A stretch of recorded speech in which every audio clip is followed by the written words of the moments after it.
በዛሬው ዕለት በአውስትራሊያ ውስጥ የአይሁድ በዓል አክባሪዎች ላይ በተሰነዘረ ጥቃት በርካታ ሰዎች መገደላቸውን ተከትሎ እስራኤልና ኢራን ዳግም ውጥረት ውስጥ ገብተዋል። ለምንድን ነው ይሄንን ያልበላሽው ስትለኝ ኢትዮጵያ ትራፊ አይበላ። ሙስሊሙ አህመድ አይሁዶችን ከሽብር ጥቃት በመጠበቁ ብዙዎች እያደነቁት ነው። አሸባሪውን ፊት ለፊት ነበር የተጋፈጠው። አሰላሙ አለይኩም ወራህመቱላሂ ተዓላ ወበረካቱ።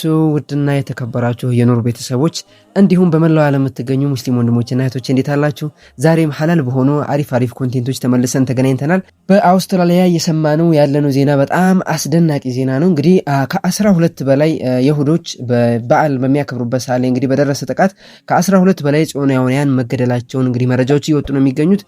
ነገር ግን ደግሞ እነዚህን ሰዎች ሲገድል የነበረውን ግለሰብ መሳሪያውን በመቀማት ህይወቱን አደጋ ላይ በመጣል ጭምር መሳሪያውን በመቀማት ጥቃቱን ያተረፋቸው እንግዲህ ደግሞ አህመድ የሚባል ግለሰብ ነው። ያ ጀማዓ እንግዲህ እነዚህና ሌሎችም አዝናኝና አስተማሪ ቪዲዮዎች አሉ። አብራችሁ እንድትቆዩ ግብዣዬ ነው። ሁላችሁም ቪዲዮውን ላይክ እንደዚሁም ደግሞ አዲስ የሆናችሁ ሰዎች ካላችሁ ቻናላችንን ሰብስክራይብ እያደረጋችሁ ቤተሰብ መሆናችሁን አዘንጉ። ከወደ ቡርኪና ፋሶ የሰማነው አዲስ መረጃ ለስቲ ለሴቶች እችን ዜና እንስማ።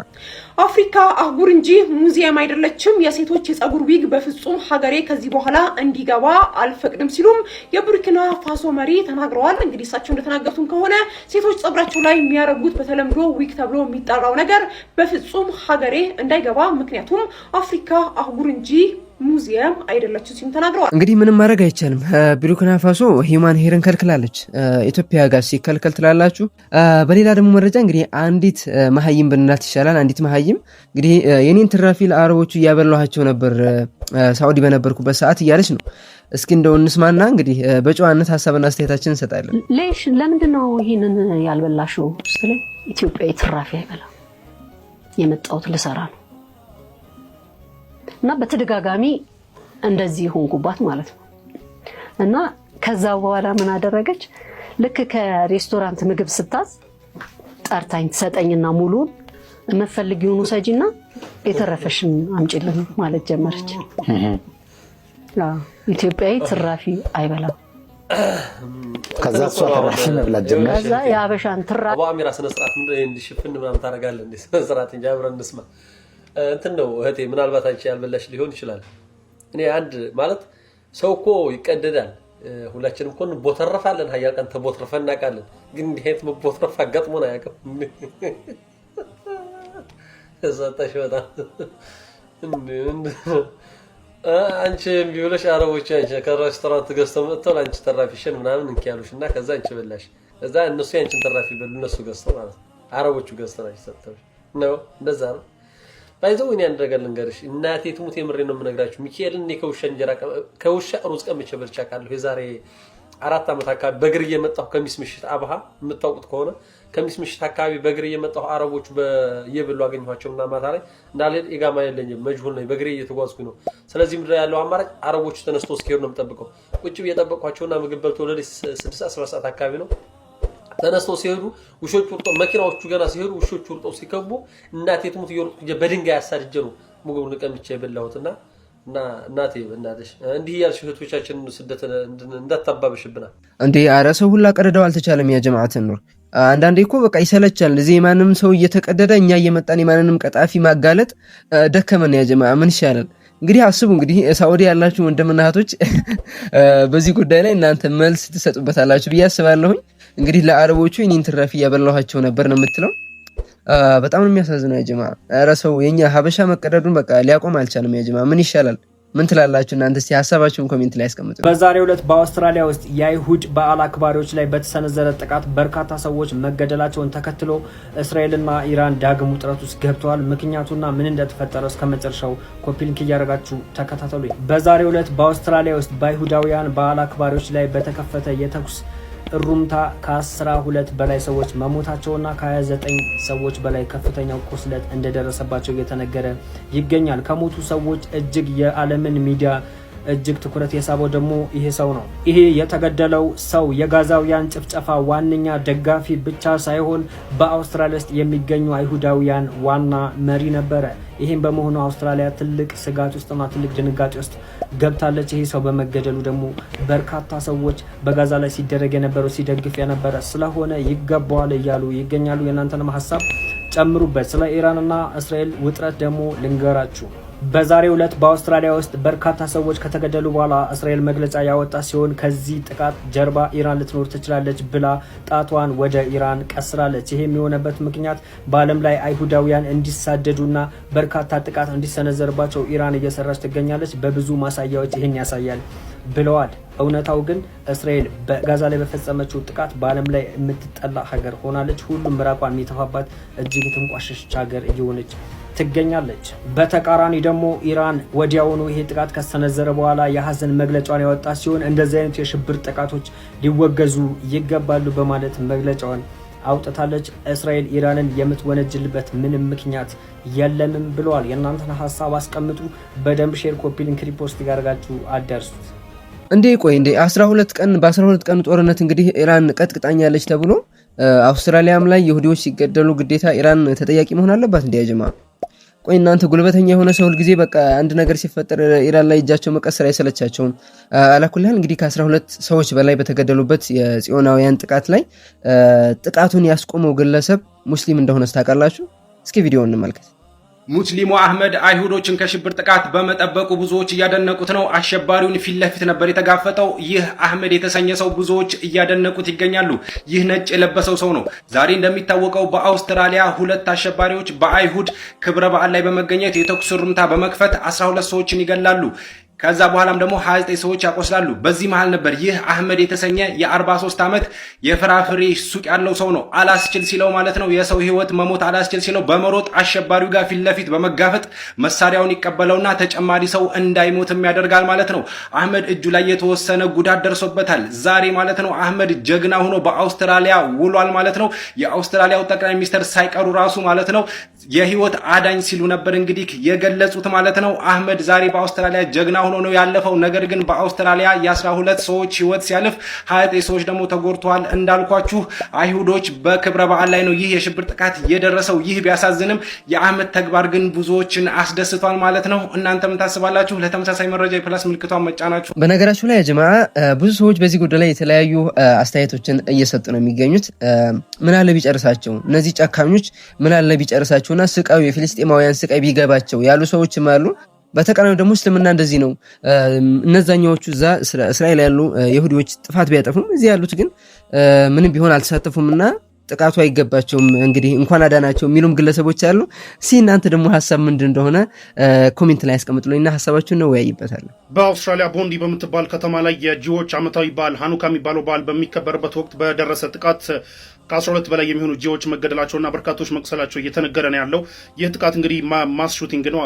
አውስትራሊያ ላይ ማስ ሹቲንግ ኦር ጅምላ ተኩስ በጣም ሬር ነው።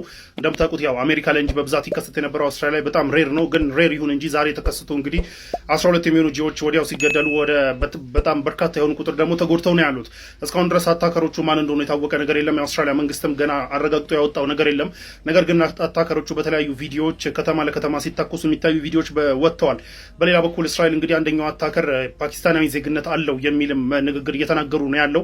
እስካሁን የተረጋገጠ ነገር ባይኖርም የአውስትራሊያ መንግስት እንግዲህ ያረጋገጠው ነገር የለም። ከአታከሮቹ መካከል አንደኛው ከዚህ በፊት ፖሊስ ይዞት የነበረ ቢሆንም ግን በሌላ ኬዝ እና በዚህ ያህል የሚጠረጠር አልነበረም። መልሶ ተለቆ ነበር። ያው እዚህ ጥቃት ላይ ተሳትፏል ማለት ነው። ለማንኛውም ግን የአውስትራሊያ መሪም ቢሆን የተለያዩ ፖለቲሻኖች፣ የተለያዩ የዓለም መሪዎች ይህንን እያወገዙ ነው ያሉት። አውስትራሊያ ውስጥ ደግሞ የአውስትራሊያ ግራንድ ሙፍቲ እንዲሁም ደግሞ የኢስላሚክ ኮሚኒቲ መሪዎች ምናምን ነገር ይህንን ጥቃት አውግዘዋል። ሌሎችም ውግዘቶች ያው እየመጡ ነው። ኤኒዌይ ግን የእስራኤል ኦፊሻሎች ግን አሁንም ይህንን ጥቃት ኢራን ነች ከጀርባ ያዘዘችው የሚል ክስ እየከሰሱ ነው ያሉት። ኢራን ጋር እንዴት አድርገው እንዳገናኙት ያቀረቡት ማስረጃ የለም። ነገር ግን ኢራን ነች ከጀርባ ያለችው የሚል ክስ አሰምተዋል። የምር ኢራን ከጀርባ አለች ወይስ ይህንን አስታኮ ኢራን ላይ ጥቃት ለመክፈት ሌላ ዝግጅት አድርገዋል የሚለው ገና የሚታይ ነው የሚሆነው። ለማንኛውም የአውስትራሊያ መንግስት እስካሁን ድረስ አረጋግጦ ያቀረበው ማንነታቸውን ምናምን ሞቲቫቸውን አረጋግጦ ያቀረበው ነገር የለም። አይገስ ዊል ሲ ጋሼን እስልምናን ተቀብያለሁ ስለው ሰው ሰብከ ሆነ ወይስ በሰው ስብከት ነው ሄድኩ? ራስ እውነት አረጋግጠበት አምነህበት ነው አለ። የመጀመሪያ ንግግሮች ናት። ሰው ሰብከ ሆነ ወይስ ራስ አምነህበት ነው ሄድከው? እኔ ሰው ሰብኮኛ አይደለም ራሴ አረጋግጬ በግብሱ ከዚህ በፊት እንደዚህ ከነበርክበት እምነት እንደዚህ ብለህ ሄዳል ለማወቅ ፈልግ ሂድ አልከለከልኩም። ሄደም ትክክል አይደለም ብለህ ተመልሰ ማይሆን ህይወት ነበር ስትኖር ነበር። ይሄን ግን ሰው ሰብኮ አይደለም እርግጠኛ ነህ? አዎ ካመንክበት ሂድ። እኔ ባንተ ህይወት ውስጥ መብት የለኝ። አንተ ህፃን ልጅ አይደለም፣ ስለራስህ ታውቃለህ። ስህተት መንገድ ብቻ እንዳትሄድ። አንተ በራስህ ጥያቄ ራስን መልሰሃል። በራስህ መንገድ መሄድ ከፈለግ ራስህ ሂድ። ይሄ ነው ቤተሰብ ወላሂ ላዚም አንድ ችሎ ጫና እኔ አሁን እዚህ ሲቀርቡ አንዳንድ ነገር ሰማለሁ በእስልምና ከቤተሰብ ጫና ደረሰብን እንደዚህ ምናምን ይባላል ወላሂ የኔ ቤተሰብ ሻዳ የጎደለው ቤተሰብ አላህ ሂዳያ ይስጣቸው አሚን ወላሂ ላዚም ምንድነው ባስተሳሰብ የሚረዳ እኔ ብዙ ቤተሰብ አይቻለሁ ለብዙ ልጆች መመኘው እንደኔ አይነት ወላጅ አላህ ይስጣቸው በመነጋገር ያምናሉ በመመካከር በዚህ ሂደቱ ስላደግ የሚገርምሽ ነገር ጋሼ መጥቶ ሳማክረው ፕሮቴስታንት ሄዱላ ያውቃል ገባሽ ፕሮቴስታንት ሄድ መጥቶ ከአዲስ አበባ እንደመጣ ስናገረው አምነህበታል አዎ አምነህበታል አዎ ቀጥልበት አንተ በራስ ነገር ራስን የምትጠይቅበት ይሄ ነው ያለኝ ጋሼ አላህ ዲኑል እስላም ይስጠው አሚን ለኔ ቤተሰብ ሂዳያ ይስጣቸው ወላሂ አሚን ማሻአላህ ቦንጋ ሰው ብትጠይቂ የኔን ቤተሰብ ያውቁታል በቃ ሻዳ ብቻ ይጎደላቸው ከይረኛ በቃ ትንሹን ትልቁ የሚያከብሩ ለእያንዳንዱ ሰዎች እንደ ራሳቸው ልጆቻቸውን ብቻ ሰው እንደ ልጅ ትንሹም በቃ ሰደቃ ማለት እነሱ ጋር ነው ሻዳ ይጎደላቸው አላህ ዲኑል እስላም ይስጣቸው ዱአዬ ነው ለነሱ አሚን ያ ረብ አላህ ለመረጠው እስልምና የሚሰጠው እውነት ነው ያ ስለሆነ ይሄ ነው የኔ ቤተሰብ ምንም ጫና አልደረሰብኝም መጣ ተቀበለኝ በቃ በደስታ ነው ስለማን ነገርኩትና ጁማ እንሄዳለን ለጋሼ ነግሬው እንደዚህ እሺ ብሎኛል ጁማ በደስታ ነው ሄድኩት ሲሄድም ዳሩ ሰላም መስጂድ ነበርና ተነግሯል ከዚህ በፊት ሱለማን እዛ ስለሚመላለስ ነግሮ ነበር ቢላል እንጂ መጥቻለሁ ሄድኩ በደስታ ነው የተቀበለው ሁሉም አላሁ አክበር ነው ያቁኛል ሰፈር ውስጥ በቃ ከተማ ውስጥ ያቁኛል ያየለ ልጅ ማን ነው እኔ ያቁኛል እዛው ስለምሰራ ምናም መኪናም ስለምነዳ ስለሚያቁኝ ይመጣልን ብሎ አላሰበም አቀባበላቸው ዳሩ ሰላም መስጂድ ጀማ ደስ የሚል ፍቅር ነበር የተቀበለው ማሻአላህ ይበልጥ ወደድኩት እስልምናን በእነሱ አቀባበል እስልምና ለማወቅ ያለኝ ጉጉት በቃ በዛ ይወዚህ ደርሰናል አልহামዱሊላህ አባት ጋር ብቻ ነው የምትኖሩት ሌላ እናቴ ማለት ማዘርም ያለች ማዘርም ምንም ተቃውሞ የላትም ጋሼ የተማረ ሰው ነው ማሳመን ይችላል ያው ብዙ ጊዜ የአንበሳውን ድርሻ የሚወስደው አባት ነው እውነት ነው አባወራ ማለት ሐሳብ የምትለዋወጩ እናት ናት የሚመስላት በስተት መንገድ ብትሄጂም ትክክል ነው ብላ ነው የምታምነው እናት ስለሆነች እምነት ጉዳይ ላይ ግን አይደራደሩም እናቶች የእምነት ጉዳይ ላይ እናቶች አይደራደሩም ግን ታዳምጠኛለች አንድ መልስ መጣልኝ እኔ የማይጋ ሳወራ ስለ መጻፉሽ በደንብ አስረጅኝና እኔ ልቀጥልበት ነው ስራትን ያዝ ነው ምትል ዱንያ ላይ ስንኖር አንዴ ነው ስናልፍ ግን ለዘላለም አንዴ ነው የምንኖረው የሰራነውን ስህተት ደግመን አንንከ ካለፍን በኋላ መደግም ተመልሰን አንሰራው አናስተካክለው ግን ቆም ብለን አስበን አካሄዴ ትክክል ነው እምነቴ ትክክል ነው የኔ እምነት ምን ያስተምራል ብለን መጠየቅ ካልቻለ ካለፍን በኋላ ተመልሰን እናስተካክለው ህይወት አይደል አንድ ቼት ምን አለች መሰላችሁ ኢሞ የሚባለው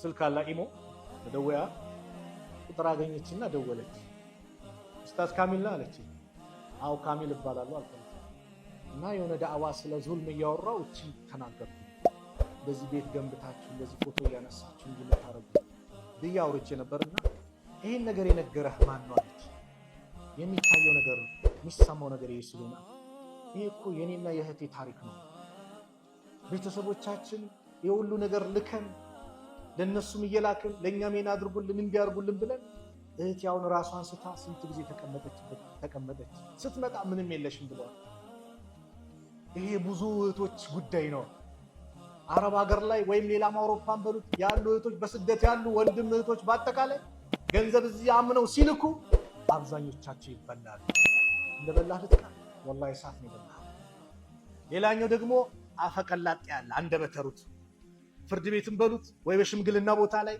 ባል ሚስቱን ሚስት ባሏል ያደላው እሱም ገንዘቧን ብሎ ይገባና በሆነ ሰበብ ፈልጎ ካልተፋተው ይላል ዓለማዊ ፍርድ ቤት ይሄዳል የሸሪዓ ፍርድ ቤት ሲጋቡ ብቻ ሲፋቱ በዓለማዊ ፍርድ ቤት በሸሪዓ አይፋቱ ለምን ገንዘብ ለማግኘት እሳት ነው የምትበላው አንቺ እሳት ነው